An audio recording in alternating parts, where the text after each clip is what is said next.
ბოლო წუთამდე ვიფიქრე, რომ ჩვენ ერთად ვიბრძოლებდით საქართველოს თავისუფლებისთვის, ამბობს ყოფილი დისიდენტი, რომელიც ორივე ლიდერის ახლო წრეში იყო 1990-იან წლებში.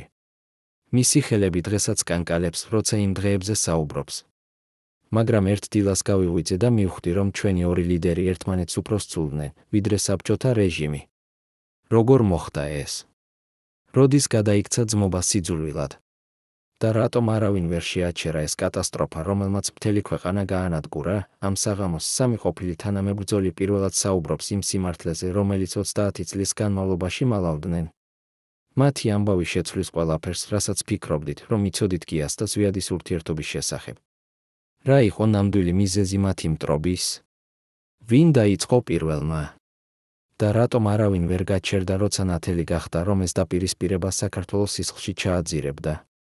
1986 წლის თებერვალში თბილისის ერთ-ერთ კერძო ბინაში შეიკრიბნენ ადამიანები, რომლებიც მალე შეცვლიდნენ საქართველოს ისტორიას. ოთახში იყო გია ჩანტურია, 30 წლის ფიზიკოსი, რომელსაც უკვე ჰქონდა კგბ-ის გამოცდილება საბჭოთა ციხეებში. მის გვერდით იჯდა ზვიად გამსახურდია, 50 წლის ფილოლოგი, დისიდენტი, რომლის სახელი მთელ საბჭოთა კავშირში იცოდნენ. ორივე მათგანი ოცნებობდა დამოუკიდებელ საქართველოზე. ორივე მათგანი მზად იყო ყველაფრის გაღებისთვის. მაგრამ უკვე იმ საღამოს, როცა ისინი ერთად გეგმავდნენ პირველ საპროტესტო აქციას, ოთახში იყო ძაბვა, რომელსაც მხოლოდ რამდენიმე ადამიანი გრძნობდა. გია ყოველთვის საუბრობდა რადიკალურ ქმედებებზე, იხსენებს ერთ-ერთი მონაწილე. მას სურდა ქუჩებში გასვლა, ბარიკადების აგება, პირდაპირი დაპირისპირება ხელისუფლებასთან. ზვიად კი საუბრობდა ინტელექტუალურ წინააღმდეგობაზე, მორალურ ძალაზე, განათლებულ საზოგადოებაზე. ორივე მათგანი მართალი იყო თავისებურად, მაგრამ ორივე მათგანი ძალიან ამაყი იყო იმისთვის, რომ მეორის აზრი მიეღო. ეს იყო პირველი ბზარი, რომელიც მალე გადაიქცებოდა უფსკრულად. მაგრამ იმ საღამოს არავინ ფიქრობდა, რომ ეს განსხვავება ერთ დღეს გაანადგურებდა მათ ორივეს და მათთან ერთად მთელ ქვეყანას.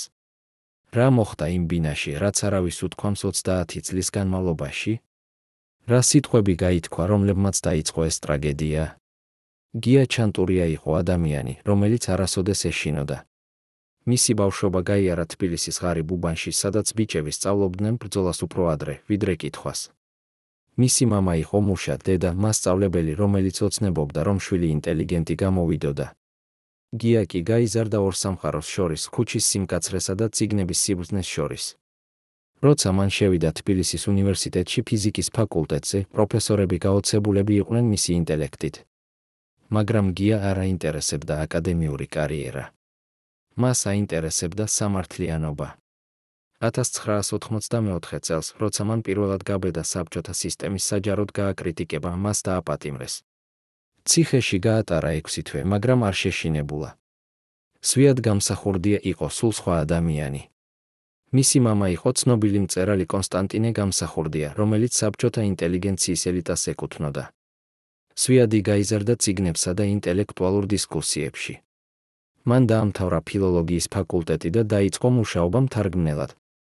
მაგრამ ზვიადს ჰქონდა რაღაც, რაც მას განასხვავებდა სხვა ინტელიგენტებისგან, მას ჰქონდა მორალური მაქსიმალიზმი, რომელიც არ იტანდა კომპრომისებს. 1967 წელს, როცა მან ხელი მოაწერა ღია წერილს საბჭოთა რეჟიმის წინააღმდეგ, მასაც დააპატიმრეს. ციხეში გაატარა 6 წელი, მაგრამ არ შეიცვალა თავისი შეხედულებები. პირიქით, ციხემ მას გაუძლიერა რწმენა, რომ მხოლოდ მორალური სიმტკიცე შეიძლება დაამარცხოს ბოროტება. როცა ორი ეს ადამიანი შეხვდნენ 1985 წელს, ისინი უნდა გამხდარიყვნენ იდეალური პარტნიორები. გიას ჰქონდა ქუჩის ენერგია, უნარი მობილიზება გაეკეთებინა ახალგაზრდობისთვის, გამბედაობა პირდაპირი ქმედებებისთვის. ზვიადს ჰქონდა ინტელექტუალური ავტორიტეტი, რიტორიკული ნიჭი, საერთაშორისო კავშირები დისიდენტურ წრეებში. ერთად ისინი შეეძლოთ შეექმნათ ძალა, რომელიც შეცვლიდა საქართველოს. მაგრამ უკვე პირველი შეხვედრიდან იყო ნათელი, რომ ორივე მათგანი ლიდერი იყო, არა მიმდევარი. ორივე მათგანი ელოდა, რომ მეორე მისცემდა ბრძანებებს. ორივე მათგანი თვლიდა, რომ მხოლოდ მისი ხედვა იყო სწორი. როგორ შეეძლოთ 200 ადამიანს ერთად მუშაობა? და რატომ არავინ ვერ ხედავდა, რომ ეს თანამშრომლობა განწირული იყო თავიდანვე? 1986 წლის გაზაფხულზე გია ჩანტურიამ შექმნა ორგანიზაცია, რომელსაც დაარქვა ხელსაწყმელი. ეს იყო რადიკალური ახალგაზრდული მოძრაობა, რომელიც მოითხოვდა საქართველოს დაუყოვნებელ დამოუკიდებლობას.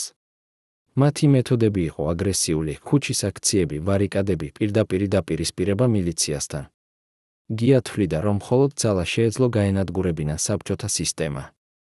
ჩვენ არ შეგვიძლია ველოდოთ, სანამ მოსკოვი თავისით მოგცემს თავისუფლებას, ამბობდა ის თავის მიმდევრებს. ჩვენ უნდა ავიღოთ ის ძალით, თუ საჭიროა. მისი სიტყვები აღაფრთოვანებდა ათასობით ახალგაზრდას, რომლებიც მზად იყვნენ მისდევდნენ მას ნებისმიერ საფრთხეში. სვიად გამსახურდია კი ქმნიდა სხვა ტიპის მოძრაობას. მან დააფუძნა ილია ჭავჭავაძის საზოგადოება, რომელიც ორიენტირებული იყო ინტელექტუალურ წინააღმდეგობაზე.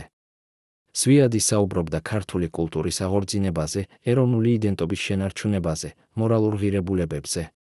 მისი მიდგომა იყო უფრო რბილი, მაგრამ არანაკლებ პრინციპული. ჩვენ არ შეგვიძლია გავხდეთ ბარბაროსები იმისთვის, რომ დავამარცხოთ ბარბაროსობა, ამბობდა ის. ჩვენ უნდა ვაჩვენოთ, რომ ქართველები არიან ცივილიზებული ერი, რომელსაც აქვს უფლება დამოუკიდებლობაზე. მისი სიტყვები იზიდავდა ინტელიგენციას, პროფესორებს, მწერლებს, ხელოვანებს. ორი ეს მოძრაობა იყო როგორც ორი პარალელური მდინარე, რომლებიც მიედინებოდნენ ერთი მიზნისკენ, მაგრამ არასოდეს ერთმანეთს არ ერწყმოდნენ. გიას მიმდევრები თვლიდნენ, რომ ზვიადის ადამიანები იყვნენ ზედმეტად რბილები, ზედმეტად ინტელექტუალები, ზედმეტად შორს ხალხისგან.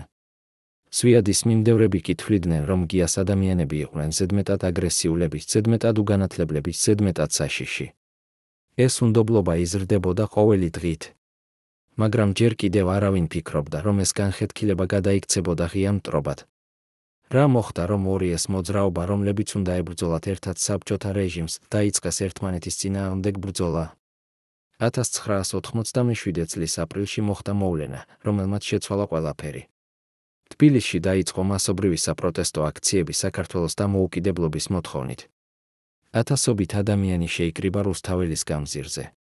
გია ჩანტურიას მიმდევრები იყვნენ აქციის ორგანიზატორები, მაგრამ ზვიად გამსახურდიაც იყო იქ, როგორც მორალური ლიდერი. 2 დღის განმავლობაში ყველაფერი მშვიდად მიმდინარეობდა. მაგრამ აპრილის მე-9 დღის ღამით საბჭოთა ჯარები შეიჭრნენ მოედანზე. დაიწყო ხოცვა. 21 ადამიანი მოკვდა, ასობით დაშავდა. ეს იყო ტრაგედია, რომელმაც შეძრა მთელი საქართველო. მაგრამ ამ ტრაგედიის შემდეგ დაიწყო რაღაც, რაც კიდევ უფრო საშინელი იყო, ბრალის დებადება. გიას მიმდევრები ამბობდნენ, რომ ზვიადმა არ გააკეთა საკმარისი, რომ გაფრთხილებულიყო ხალხი საფრთხის შესახებ. სვიადის მიმდევრები კი ამბობდნენ, რომ გიამ პროვოცირება გამოიწვია ზედმეტად აგრესიული ქმედებებით. ორივე მხარე ცდილობდა გამოეყენებინა ტრაგედია საკუთარი პოლიტიკური მიზნებისთვის. ეს იყო პირველი ნამდვილი ბზარი მათ შორის, არა იდეოლოგიური განსხვავება, არამედ პირადი ბრალდება. როცა ადამიანები იწყებენ ერთმანეთის დადანაშაულებას უდანაშაულო ადამიანების სიკვდილში, როგორ შეიძლება მათ შორის კიდევ იყოს ნდობა? და რატომ არავინ ვერ შეაჩერა ეს ბრალდებების სპირალი, სანამ ძალიან გვიან არ გახდა? 1989 წელს საბჭოთა კავშირი იწყებდა დაშლას. საქართველოში იზრდებოდა დამოუკიდებლობის მოძრაობა. გია და ზვიად ორივე იყვნენ ამ მოძრაობის ლიდერები, მაგრამ ისინი უკვე აღარ საუბრობდნენ ერთმანეთთან. მათ შორის კომუნიკაცია წყდებოდა მხოლოდ საჯარო განცხადებებით, რომლებიც ხშირად შეიცავდა ფარულ კრიტიკას ერთმანეთის მიმართ. გიას მიმდევრები აკრიტიკებდნენ ზვიადს, რომ ის ზედმეტად ახლოს იყო ძველ საბჭოთა ინტელიგენციასთან. ზვიადის მიმდევრები კი აკრიტიკებდნენ გიას, რომ ის ზედმეტად რადიკალური იყო და შეეძლო პროვოცირება გამოეწვია ძალადობა. ჩვენ ვცდილობდით შეგვენარჩუნებინა ერთიანობა, იხსენებს ერთ-ერთი ყოფილი აქტივისტი. ვაწყობდით შეხვედრებს, სადაც ორივე მხარის წარმომადგენლები ცდილობდნენ მოლაპარაკებას. მაგრამ ყოველი ასეთი შეხვედრა მთავრდებოდა კამათით. გია ამბობდა, რომ ზვიადი ზედმეტად კომპრომისზე მზად იყო. ზვიადი კი ამბობდა, რომ გია ზედმეტად იმპულსური იყო და არ ფიქრობდა შედეგებზე. ორივე მათგანი მართალი იყო გარკვეულწილად, მაგრამ არც ერთი მათგანი არ იყო მზად დათმობისთვის. ეს იყო ტრაგედია, ორი ადამიანი, რომლებიც ერთად შეეძლოთ შეექმნათ ძლიერი მოძრაობა, ანადგურებდნენ ერთმანეთს ამაყობის გამო. რატომ ადამიანები, რომლებიც ასე ბევრს იბრძოდნენ თავისუფლებისთვის, ვერ ძლევდნენ საკუთარ ეგოს? 1990 წლის ოქტომბერში ჩატარდა საქართველოს პირველი მრავალპარტიული არჩევნები. ზვიად გამსახურდიამ მოიგო დამაჯერებელი გამარჯვებით და გახდა საქართველოს პირველი დემოკრატიულად არჩეული პრეზიდენტი. გია ჩანტურია კი არ მონაწილეობდა არჩევნებში, მან განაცხადა, რომ არ ენდობოდა საბჭოთა სისტემის ფარგლებში ჩატარებულ არჩევნებს. ეს იყო სტრატეგიული შეცდომა, რომელიც მას დაუჯდა ძვირად. სვიადი ახლა იყო ლეგიტიმური ლიდერი, რომელსაც ჰქონდა ხალხის მანდატი. გია კი რჩებოდა ქუჩის ლიდერი, რომელსაც ჰქონდა მხოლოდ თავისი მიმდევრების მხარდაჭერა. სვიადის გამარჯვების შემდეგ მათი ურთიერთობა გაუარესდა კიდევ უფრო. სვიადი ცდილობდა კონსოლიდაცია გაეკეთებინა ხელისუფლება და შეექმნა ძლიერი ცენტრალური მთავრობა. გია კი აკრიტიკებდა მას ავტორიტარიზმში და ამბობდა, რომ სვიადი იქცეოდა ახალ დიქტატორად. ჩვენ არ ვიბრძოლეთ საბჭოთა დიქტატურის წინააღმდეგ იმისთვის, რომ შეგვექმნა ქართული დიქტატურა, ამბობდა გია თავის მიტინგებზე. ეს სიტყვები აღაშფოთებდა სვიადის მხარდამჭერებს, რომლებიც თვლიდნენ, რომ გია უბრალოდ შურიანობდა სვიადის წარმატებას. მაგრამ იყო თუ არა ეს მხოლოდ შური. თუ გიას მართლაც ჰქონდა საფუძვლიანი შიში, რომ სვიადი იქცეოდა ავტორიტარულ ლიდერად. 1991 წლის დასაწყისში საქართველო იყო დამოუკიდებელი, მაგრამ არასტაბილური. სვიადი ცდილობდა შეენარჩუნებინა წესრიგი, მაგრამ მისი მეთოდები ხდებოდა სულ უფრო რეპრესიული. ის აპატიმრებდა ოპოზიციონერებს, ხურავდა გაზეთებს, აკრიტიკებდა ყველას, ვინც არ ეთანხმებოდა მას. გია ჩანტურია კი აგრძელებდა ქუჩის აქციებს და მოითხოვდა სვიადის გადადგომას. მათი დაპირისპირება აღარ იყო მხოლოდ პოლიტიკური, ის გახდა პირადი. ორივე მათგანი ხედავდა მეორეში მთავარ მტერს, არა საბჭოთა რეჟიმის ნარჩენებში. როგორ მოხდა, რომ ორი ადამიანი, რომლებიც ოცნებობდნენ თავისუფალ საქართველოზე, გახდნენ ერთმანეთის უდიდესი მტრები? ერთხელ ვიყავი შეხვედრაზე, სადაც ორივე მათგანი იყო, იხსენებს ერთ-ერთი ჟურნალისტი. ეს იყო 1991 წლის მარტში, ერთ-ერთ საჯარო ღონისძიებაზე. ისინი იდგნენ ოთახის სხვადასხვა მხარეს და არც კი უყურებდნენ ერთმანეთს. მაგრამ ყველა გრძნობდა ძაბვას. როცა სვიადმა დაიწყო საუბარი, გია გავიდა დარბაზიდან. როცა გიამ დაიწყო საუბარი, სვიადის მხარდამჭერები დაიწყა ხმაურის გაკეთება. ეს იყო როგორც ორი მაგნიტი, რომლებიც ერთმანეთს აგდებდნენ. მე ვიცოდი იმ მომენტში, რომ ეს კარგად არ დამთავრდებოდა. მისი სიტყვები აღმოჩნდა პროფეტული. რამდენიმე თვეში საქართველო ჩაძირული იქნებოდა სამოქალაქო ომში და ორივე ეს ლიდერი იქნებოდა ამ ტრაგედიის ნაწილი. 1991 წლის გაზაფხულზე სვიადის ხელისუფლება ხდებოდა სულ უფრო რეპრესიული. ის აპატიმრებდა ოპოზიციონერებს, აკრიტიკებდა მედიას, ამბობდა, რომ მისი მოწინააღმდეგეები იყვნენ კგბ-ის აგენტები. გია ჩანტურია კი აგრძელებდა აქციებს და მოითხოვდა სვიადის გადადგომას. მაგრამ ახლა მისი აქციები ხდებოდა სულ უფრო ძალადობრივი. სვიადის მხარდამჭერები და გიას მხარდამჭერები ერთმანეთს ეჯახებოდნენ ქუჩებში. იწყებოდა ჩხუბები, რომლებიც ხშირად მთავრდებოდა სისხლით. საქართველო იყო გაყოფილი ორ ბანაკად და ეს გაყოფა ხდებოდა სულ უფრო ღრმა. ჩვენ ვცდილობდით შეგვეჩერებინა ეს, ამბობს ერთ-ერთი ყოფილი პარლამენტარი. ვაწყობდით შეხვედრებებს, სადაც ვცდილობდით მოლაპარაკებას ორ მხარეს შორის. მაგრამ არც ერთი მხარე არ იყო მზად კომპრომისზე. სვიადი ამბობდა, რომ ის იყო ლეგიტიმური პრეზიდენტი და არავის ჰქონდა უფლება ეჩქვეშ და ეყენებინა მისი ავტორიტეტი.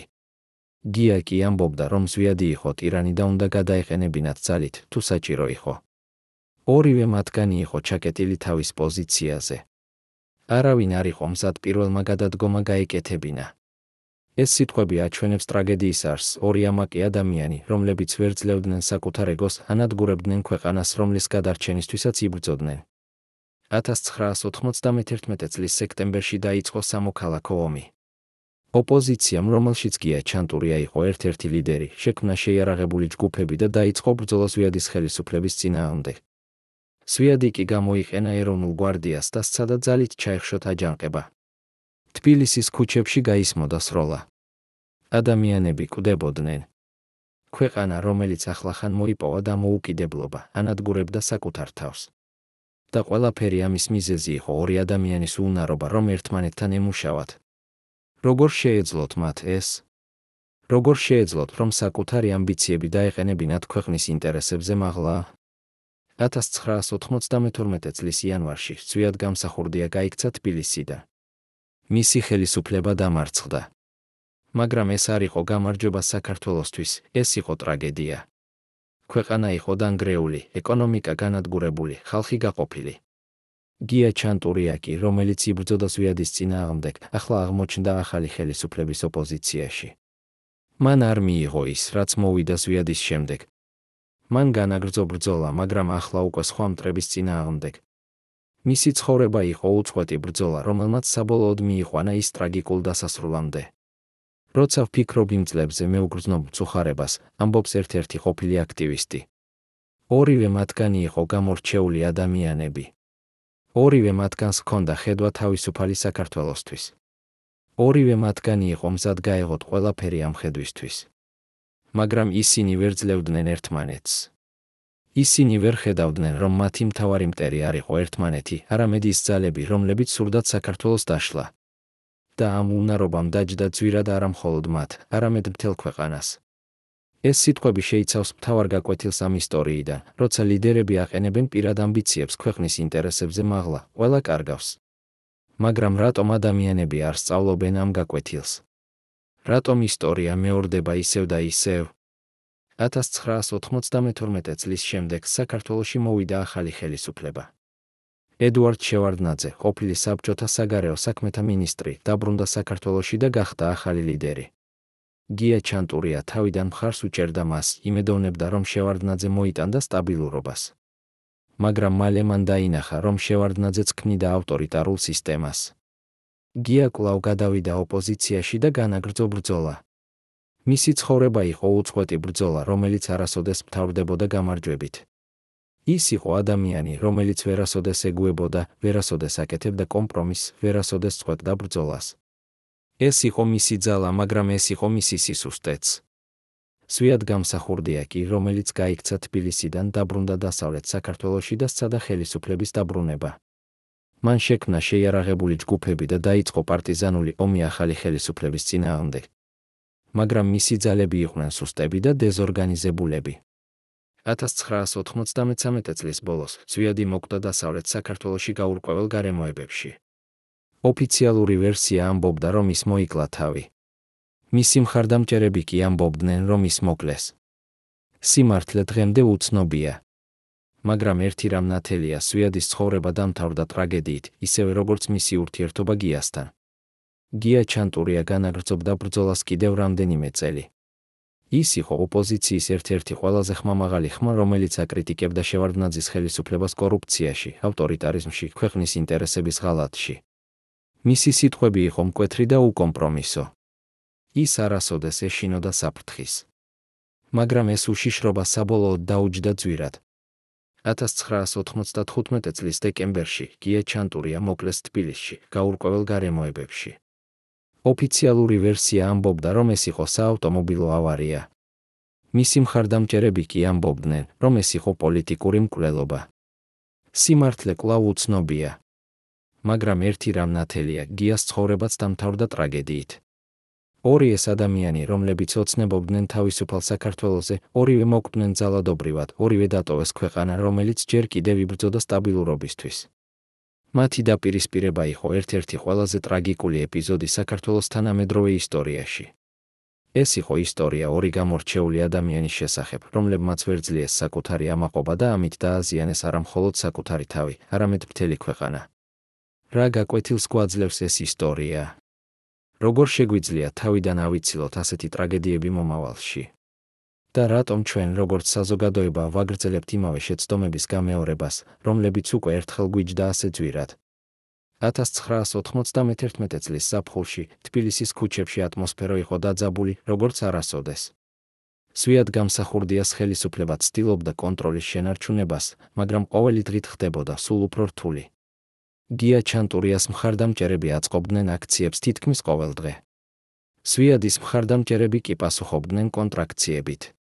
ქალაქი იყო გაყოფილი უხილავი ხაზით, რომელიც გადიოდა ოჯახებში, მეგობრებში, კოლეგებში. ძმები წყვეტდნენ ურთიერთობას იმის გამო, რომ ერთი მხარს უჭერდა გიას, მეორეს სვიადს. მშობლები კარგავდნენ შვილებს პოლიტიკური შეხედულებების გამო. ეს აღარ იყო მხოლოდ ორი ლიდერის დაპირისპირება, ეს იყო მთელი საზოგადოების გახლეჩა. როგორ მოხდა, რომ პოლიტიკურმა დაპირისპირებამ გადაიქცა სოციალურ კატასტროფად? რატომ ხალხი, რომელიც ერთად იბრძოდა დამოუკიდებლობისთვის, ახლა ერთმანეთს ებრძოდა? ჩემი უფროსი ძმა იყო გიას მხარდამჭერი, მე კი სვიადის იხსენებს ერთ-ერთი თბილისელი ქალი, რომელსაც მაშინ 30 წელი ჰქონდა. ჩვენ გავიზარდეთ ერთად, ვიყავით ძალიან ახლობელი. მაგრამ 1991 წლის ზაფხულში ჩვენ შევწყვიტეთ ერთმანეთთან საუბარი. ის ამბობდა, რომ ზვიადი იყო ტირანი. მე ვამბობდი, რომ გია იყო ანარქისტი, რომელიც ანადგურებდა ქვეყანას. ჩვენი დედა ტიროდა ყოველ საღამოს, ხედავდა როგორ ანადგურებდა პოლიტიკა მის ოჯახს. მაგრამ ჩვენ ვერც ერთი ვერ შევჩერდით. ჩვენ ვიყავით ჩაკეტილები ჩვენს პოზიციებზე, ისევე როგორც გია და ზვიადი. ეს ისტორია არის ათასობით. ქართული ოჯახის ისტორია იმ დროიდან. პოლიტიკურმა დაპირისპირებამ გაანადგურა არა მხოლოდ ქვეყანა, არამედ ოჯახები, მეგობრობები, თემები. რატომ ჩვენ ვუშვებთ, რომ პოლიტიკამ გაანადგურა ჩვენი ადამიანური ურთიერთობები? იმავე პერიოდში სვიად-გამსახურდიას ქცევა ხდებოდა სულ უფრო გაუგებარი. ის იწყებდა ხედვას ჩანასახებს ყველგან. ყოველი კრიტიკა, ყოველი კითხვა, ყოველი ეჭვი იყო მისთვის მტკიცებულება, რომ მისი წინააღმდეგ მუშაობდნენ კგბ-ის აგენტები. ის აპატიმრებდა ჟურნალისტებს, რომლებიც აკრიტიკებდნენ მას. ხურავდა გაზეთებს, რომლებიც აქვეყნებდნენ უარყოფით მასალებს მის შესახებ. აკრიტიკებდა ყოფილ მეგობრებს და თანამებრძოლებს, რომლებიც გამოხატავდნენ შეშფოთებას მისი პოლიტიკის შესახებ. სვიადი იცვლებოდა ჩვენს თვალწინ, ამბობს ერთ-ერთი ყოფილი მრჩეველი. ადამიანი, რომელიც ოდესღაც საუბრობდა დემოკრატიაზე და თავისუფლებაზე, ახლა იქცეოდა როგორც პარანოიკული დიქტატორი. ჩვენ ვცდილობდით მას ვესაუბრეთ, ვეთქვით, რომ ის კარგავდა მხარდაჭერას. მაგრამ ის არ გვისმენდა. ის ამბობდა, რომ ჩვენც ვიყავით კგბ-ის აგენტები. ეს იყო ტრაგედია, ადამიანი, რომელიც იბრძოდა თავისუფლებისთვის, თავად იქცეოდა ტირანად. რატომ ხელისუფლება ასე ხშირად ანადგურებს ადამიანებს? რატომ ის, ვინც იბრძვის დიქტატურის წინააღმდეგ, თავად ხდება დიქტატორი? გია ჩანტურია კი იყენებდა ზვიადის შეცდომებს საკუთარი პოპულარობის გასაზრდელად. მისი მიტინგები ხდებოდა სულ უფრო მასობრივი. ის საუბრობდა ზვიადის ავტორიტარიზმზე, კორუფციაზე, ქვეყნის ინტერესების უგულებელყოფაზე. მისი სიტყვები იყო მკვეთრი და დამაჯერებელი. ათასობით ადამიანი მოდიოდა მის მიტინგებზე და ითხოვდა ზვიადის გადადგომას. მაგრამ გიას რიტორიკა ხდებოდა სულ უფრო რადიკალური. ის აღარ საუბრობდა მშვიდობიან ცვლილებაზე, ის საუბრობდა რევოლუციაზე, ძალით ხელისუფლების შეცვლაზე, საჭიროების შემთხვევაში ძალადობაზე. გია კარგავდა კონტროლს თავის მიმდევრებზე, ამბობს ერთ-ერთი ყოფილი აქტივისტი. მისი მიტინგებზე იყვნენ ადამიანები, რომლებიც მზად იყვნენ ძალადობისთვის. ისინი მოდიოდნენ შეიარაღებულები, მზად იყვნენ შეტევისთვის ზვიადის მხარდამჭერებზე.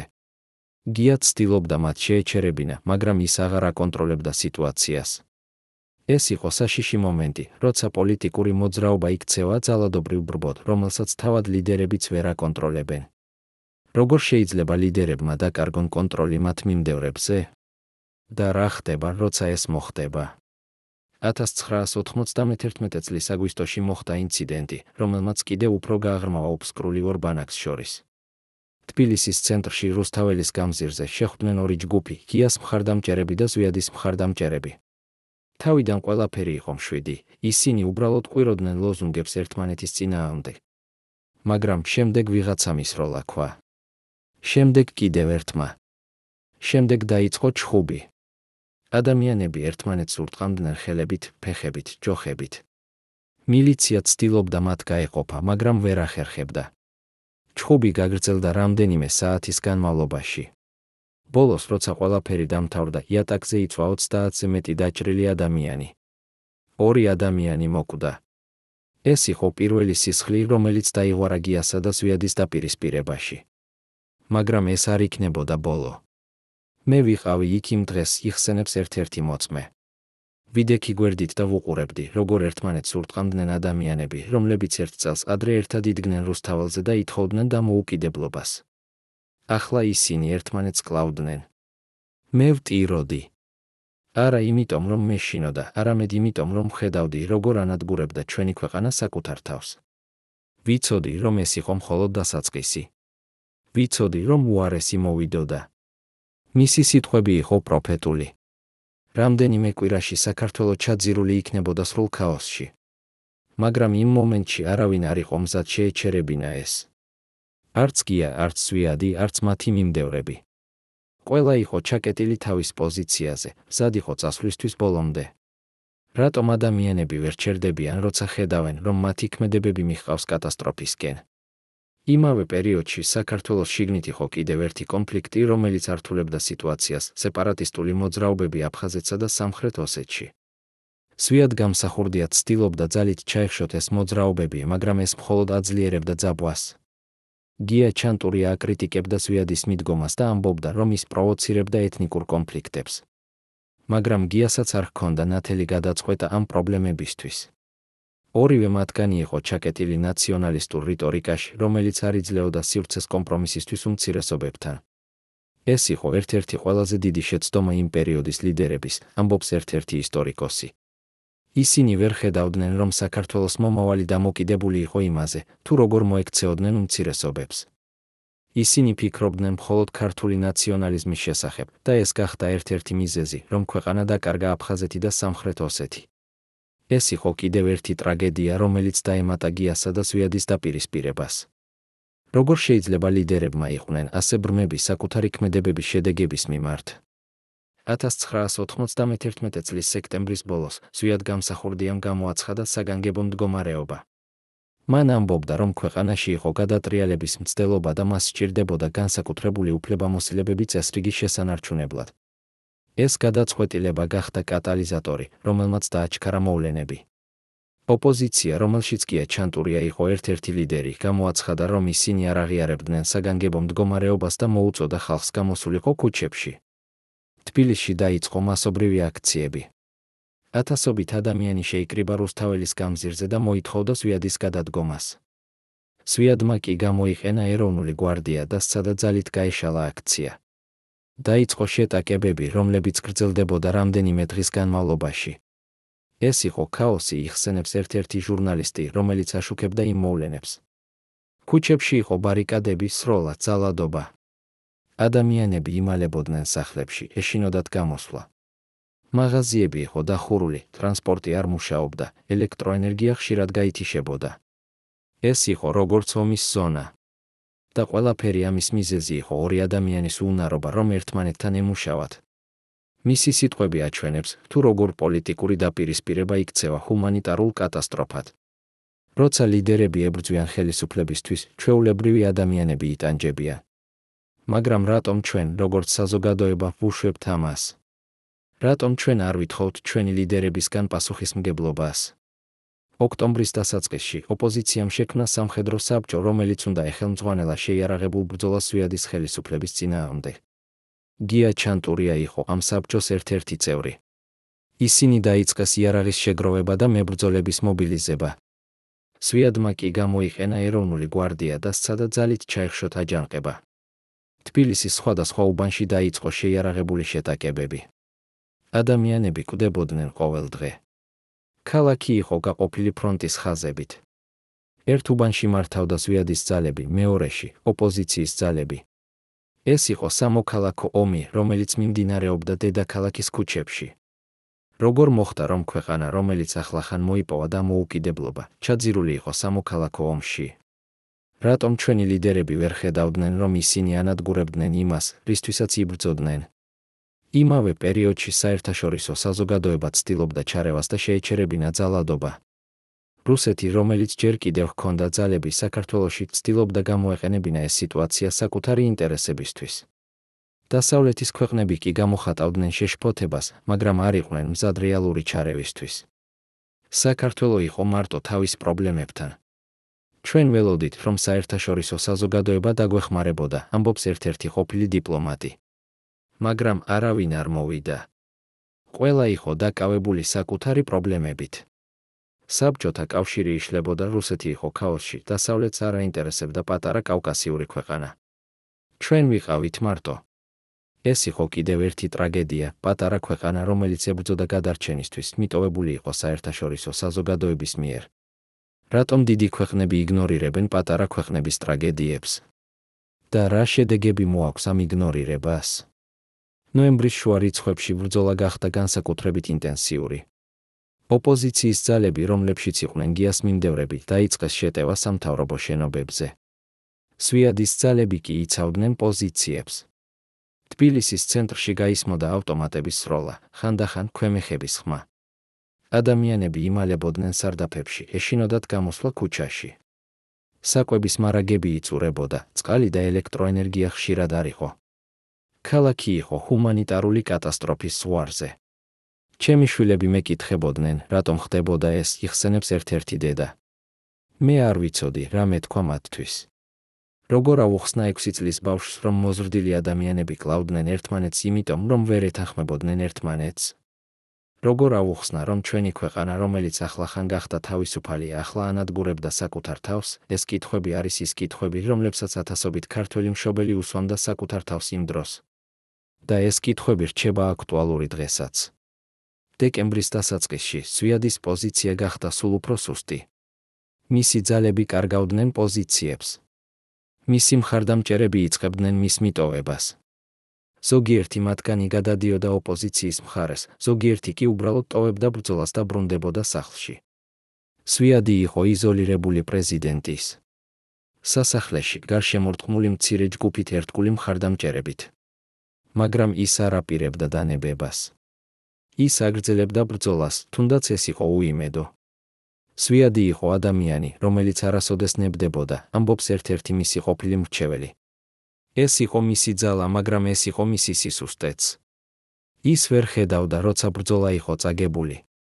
ის აგრძელებდა ბრძოლას, თუნდაც ეს ნიშნავდა მის და მისი მხარდამჭერების სიკვდილს.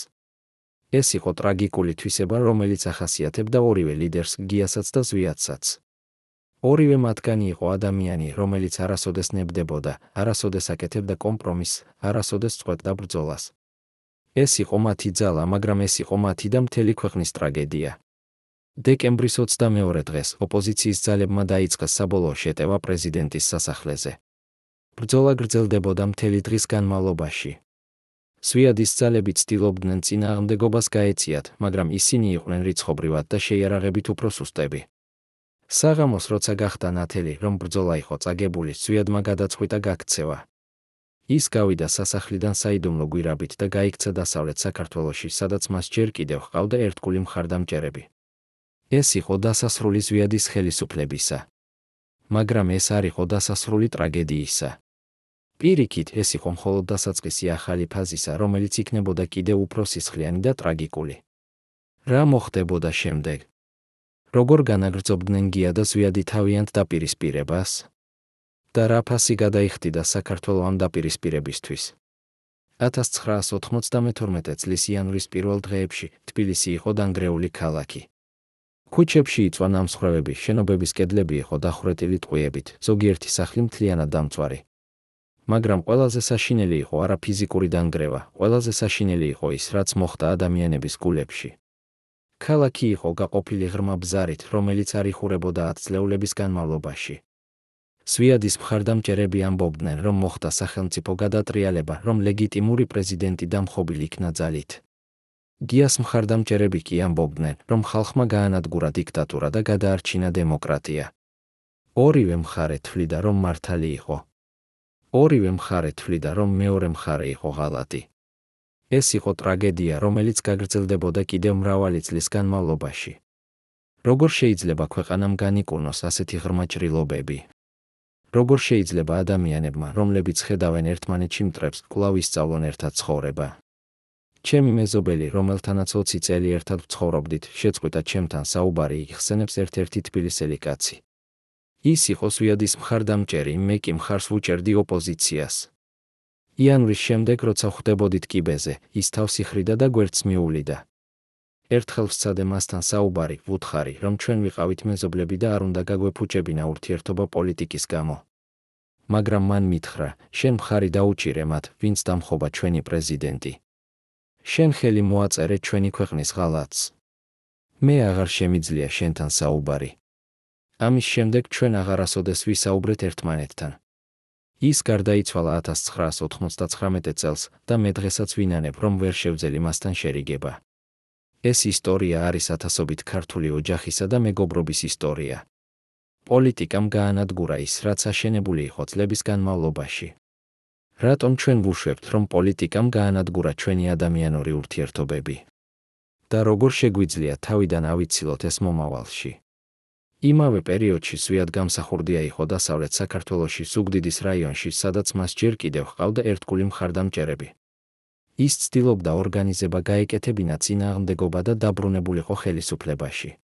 მისი მხარდამჭერები აგროვებდნენ იარაღს, ქმნიდნენ შეიარაღებულ ჯგუფებს, ემზადებოდნენ პარტიზანული ომისთვის. სვიადი გამოსცემდა განცხადებებს, რომლებშიც ამბობდა, რომ ის იყო ლეგიტიმური პრეზიდენტი და დაბრუნდებოდა თბილისში. მაგრამ მისი პოზიცია იყო სუსტი. ახალი ხელისუფლება, რომელიც მოვიდა თბილისში, აკონტროლებდა ქვეყნის უმეტეს ნაწილს. სვიადს ჰქონდა მხოლოდ დასავლეთ საქართველოს რამდენიმე რაიონი. სვიადი იყო გატაცებული ილუზიით, რომ ის შეძლებდა დაბრუნებას, ამბობს ერთ-ერთი ისტორიკოსი. ის ვერ ხედავდა რეალობას. ის ვერ ხედავდა, რომ მისი დრო გავიდა.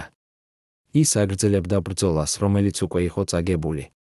ეს იყო ტრაგიკული თვისება, რომელიც ახასიათებდა სვიადს, უუნარობა მიეღო დამარცხება და წასულიყო. რატომ ზოგიერთი ლიდერი ვერ ხედავს, როცა მისი დრო გავიდა? რატომ ისინი აგრძელებენ ბრძოლას, თუნდაც ეს ნიშნავდეს მათ და მათი მიმდევრების განადგურებას? გია ჩანტურიაკი, რომელიც იბრძოდა სვიადის წინააღმდეგ, ახლა აღმოჩნდა რთულ სიტუაციაში. ახალი ხელისუფლება, რომელიც მოვიდა სვიადის შემდეგ, არ იყო ის, რასაც გია ელოდა. თბილისში დაბრუნდა ედუარდ შევარდნაძე, ყოფილი საბჭოთა საგარეო საქმეთა მინისტრია, ადამიანი, რომელიც წლების განმავლობაში იყო საბჭოთა სისტემის ნაწილი. გია თავიდან ელოდა, რომ შევარდნაძე მოიტანდა სტაბილურობას და დემოკრატიას. მაგრამ მალე მან დაინახა, რომ შევარდნაძე ქმნიდა ახალ სისტემას, რომელიც ბევრი რამით ჰგავდა ძველ საბჭოთა სისტემას: კორუფცია, ნეპოტიზმი, ავტორიტარიზმი. გია კვლავ გადავიდა ოპოზიციაში. ის კვლავ დაიწყო ბრძოლა, ახლა უკვე შევარდნაძის წინააღმდეგ. გია იყო ადამიანი, რომელიც ვერასოდეს ეგუებოდა, ამბობს ერთ-ერთი მისი ყოფილი თანამებრძოლი. ის ყოველთვის ხედავდა უსამართლობას და ყოველთვის იბრძოდა მის წინააღმდეგ. ეს იყო მისი ძალა, მაგრამ ეს იყო მისი ტრაგედიაც. ის ვერასოდეს ისვენებდა, ვერასოდეს ტკბებოდა მშვიდობით. მისი ცხოვრება იყო უწყვეტი ბრძოლა. ეს იყო ტრაგიკული პარალელი სვიადთან, ორივე მათგანი იყო ადამიანი, რომელიც ვერასოდეს ეგუებოდა, ვერასოდეს წყვეტდა ბრძოლას.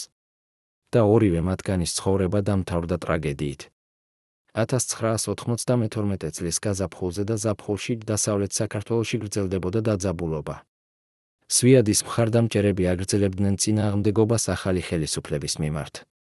ისინი აკონტროლებდნენ რამდენიმე რაიონს და ცდილობდნენ შეექმნათ ალტერნატიული ხელისუფლება. მაგრამ მათი პოზიცია ხდებოდა სულ უფრო სუსტი. ახალი ხელისუფლება აგზავნიდა ჯარებს დასავლეთ საქართველოში და ცდილობდა ძალით აღედგინა კონტროლი. დაიწყო შეტაკებები, რომლებიც კვლავ იწვევდა მსხვერპლს. ადამიანები კვლავ კვდებოდნენ იმ ბრძოლაში, რომელიც დაიწყო გიასა და სვიადის დაპირისპირებამ. ჩვენ ვფიქრობდით, რომ სვიადის წასვლის შემდეგ დამთავრდებოდა ძალადობა, ამბობს ერთ-ერთი ყოფილი აქტივისტი. მაგრამ ძალადობა გაგრძელდა. ახლა უკვე იბრძოდნენ სვიადის მხარდამჭერები ახალი ხელისუფლების წინააღმდეგ. სისხლი კვლავ იღვრებოდა. ადამიანები კვლავ კვდებოდნენ. და ყველაფერი ამის მიზეზი იყო ის, რომ ჩვენი ლიდერები ვერ ძლევდნენ ერთმანეთს, ვერ აკეთებდნენ კომპრომისს, ვერ წყვეტდნენ ბრძოლას. როდის დამთავრდება ეს? როდის ისწავლიან ადამიანები, რომ ძალადობა არასოდეს წყვეტს პრობლემებს, არამედ მხოლოდ ქმნის ახალ პრობლემებს? 1993 წლის შემოდგომაზე სვიად გამსახურდიას პოზიცია გახდა კრიტიკული. მისი ძალები კარგავდნენ ტერიტორიებს. მისი მხარდამჭერები ტოვებდნენ მას. ის იყო იზოლირებული დასავლეთ საქართველოს მთებში, გარშემორტყმული მცირე ჯგუფით ერთგული მებრძოლებით. მაგრამ ის კვლავ არ ნებდებოდა. ის კვლავ აგრძელებდა ბრძოლას, თუნდაც ეს იყო უიმედო. დეკემბრის ბოლოს სვიადი მოკვდა დასავლეთ საქართველოში, ჟინვალის მახლობლად, გაურკვეველ გარემოებებში. ოფიციალური ვერსია ამბობდა, რომ ის მოიკლა თავი. მისი მხარდამჭერები კი ამბობდნენ, რომ ის მოკლეს. დღემდე არავინ იცის ზუსტად, რა მოხდა იმ დღეს. მაგრამ ერთი რამ ნათელია, სვიადის ცხოვრება დამთავრდა ტრაგედიით, ისევე როგორც მისი პოლიტიკური კარიერა. ადამიანი, რომელიც ოცნებობდა თავისუფალ საქართველოზე, რომელიც იბრძოდა საბჭოთა რეჟიმის წინააღმდეგ, რომელიც გახდა საქართველოს პირველი დემოკრატიულად არჩეული პრეზიდენტი, მოკვდა მთებში, გარიყული, მიტოვებული, დამარცხებული. როგორ მოხდა ეს? როგორ ადამიანი, რომელსაც ჰქონდა ასეთი პოტენციალი, დამთავრდა ასეთი ტრაგედიით? როცა გავიგე ზვიადის სიკვდილის შესახებ, მე ვიგრძენი ღრმა მწუხარება, ამბობს ერთ-ერთი ყოფილი დისიდენტი, რომელიც იცნობდა ორივე ლიდერს. არა იმიტომ, რომ მე ვეთანხმებოდი ზვიადის პოლიტიკას, მე ბევრ რამეში არ ვეთანხმებოდი მას. არამედ იმიტომ, რომ ვხედავდი, როგორ დაიკარგა ერთი გამორჩეული ადამიანი. ზვიადი იყო ბრწყინვალე ინტელექტუალი, ძლიერი ორატორი, პრინციპული ადამიანი, რომელიც მზად იყო გაეღო ყველაფერი თავისი რწმენისთვის. მაგრამ მას ჰქონდა ერთი ფატალური სისუსტე, ის ვერ ძლევდა ადამიანებს, რომლებიც არ ეთანხმებოდნენ მას. ის ხედავდა მათში მტრებს, არა პარტნიორებს. და ეს სისუსტე გახდა მისი და მთელი ქვეყნის ტრაგედია. ეს სიტყვები შეიცავს მთავარ გაკვეთილს ზვიადის ცხოვრებიდან, როცა ლიდერი ვერ ძლევს განსხვავებულ აზრებს, როცა ის ხედავს ყველა კრიტიკოსში მტერს, ის ქმნის სისტემას, რომელიც საბოლოოდ ანადგურებს მას თავად. რატომ ლიდერები ვერ სწავლობენ ამ გაკვეთილს? რატომ ისინი მეორდებიან იმავე შეცდომებს, რომლებიც უკვე გამოიწვია ათასობით ტრაგედია? გია ჩანტურია კი განაგრძობდა თავის ბრძოლას.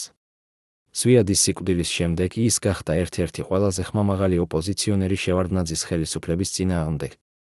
ის აკრიტიკებდა კორუფციას, ავტორიტარიზმს, ქვეყნის ინტერესების უგულებელყოფას. მისი სიტყვები იყო მკვეთრი და უკომპრომისო. ის აწყობდა მიტინგებს, რომლებზე ათასობით ადამიანი მოდიოდა.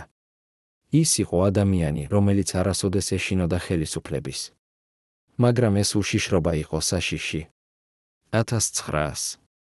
1995 წლის დეკემბერში გია ჩანტურია მოკვდა თბილისში, საავტომობილო ავარიაში. ოფიციალური ვერსია ამბობდა, რომ ეს იყო უბედური შემთხვევა. მისი მხარდამჭერები კი ამბობდნენ, რომ ეს იყო პოლიტიკური მკვლელობა. დღემდე არავინ იცის ზუსტად, რა მოხდა იმ დღეს. მაგრამ ერთი რამ ნათელია, გიას ცხოვრებაც დამთავრდა ტრაგედიით, ისევე როგორც ზვიადის ცხოვრება. როცა გავიგე გიას სიკვდილის შესახებ, მე ვიგრძენი, რომ დამთავრდა ერთი ეპოქა, ამბობს ერთ-ერთი ყოფილი აქტივისტი. გია იყო ბოლო ადამიანი იმ თაობიდან, რომელიც იბრძოდა საქართველოს დამოუკიდებლობისთვის და არ ეშინოდა არაფრის.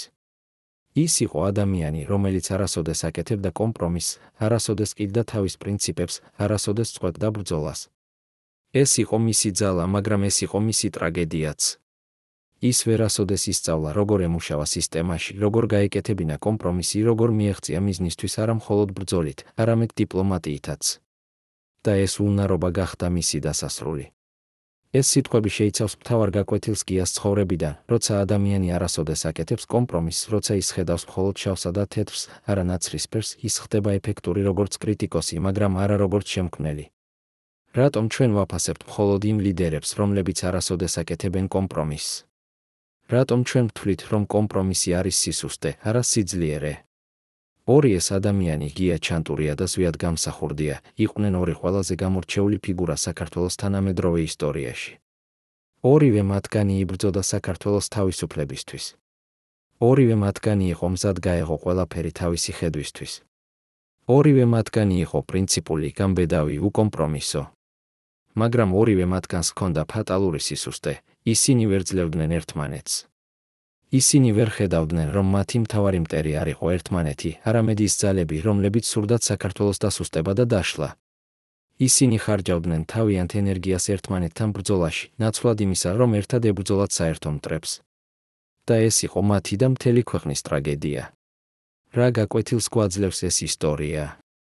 როგორ შეგვიძლია თავიდან ავიცილოთ ასეთი ტრაგედიები მომავალში? და რატომ ჩვენ, როგორც საზოგადოება, ვაგრძელებთ იმავე შეცდომების გამეორებას? დღეს 30 წლის შემდეგ საქართველო ჯერ კიდევ იბრძვის იმ პრობლემებთან, რომლებიც დაიწყო გიასა და ზვიადის დაპირისპირებამ. ქვეყანა ჯერ კიდევ არის გაყოფილი პოლიტიკური ხაზებით. ადამიანები ჯერ კიდევ ხედავენ ერთმანეთში მტრებს, არა თანამოქალაქეებს. პოლიტიკური დისკუსია ჯერ კიდევ ხშირად იქცევა პირად შეურაცხყოფად და ძალადობად. ჩვენ ჯერ კიდევ არ ვისწავლეთ მთავარი გაკვეთილი იმ ტრაგედიიდან, რომ პოლიტიკური განსხვავებები არ უნდა იქცეს პირად მტრობად, რომ კომპრომისი არ არის სისუსტე, არამედ სიძლიერე, რომ ერთმანეთის მოსმენა არ არის ღალატი, არამედ სიბრძნე. ჩვენ ვაგრძელებთ იმავე შეცდომების გამეორებას, ამბობს ერთ-ერთი პოლიტოლოგი.